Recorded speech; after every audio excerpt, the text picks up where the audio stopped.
আমরা এই রিপোর্টের কলাম এবং রো কাস্টমাইজেশন দেখব যে কিভাবে আপনি আপনার রো এবং কলামকে হ্যান্ডেল করবেন।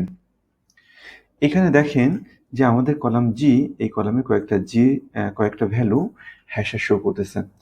হ্যাশে শো করবে তখন যখন আপনার এই কলামে অ্যাভেলেবেল স্পেস থাকবে না ওই ভ্যালুটা শো করার জন্যে। আর এটা শো করার জন্যে আপনি অনেক উপায়ে এটা দেখাতে পারেন। যেমন দুইটা কলামের মাঝে পয়েন্টারটা রেখে যদি আমরা ম্যানুয়ালি টান দিই সেক্ষেত্রে কলামটা বড় হবে। আমি আন্ডু করলাম। এটাকে আবার আপনি অন্যভাবেও করতে পারেন। যেমন জি আর এইচ এই দুইটা কলামের মাঝে পয়েন্টারটা রেখে যদি আমরা ডাবল ক্লিক করি সেক্ষেত্রে কলামটা কিন্তু বড় হচ্ছে।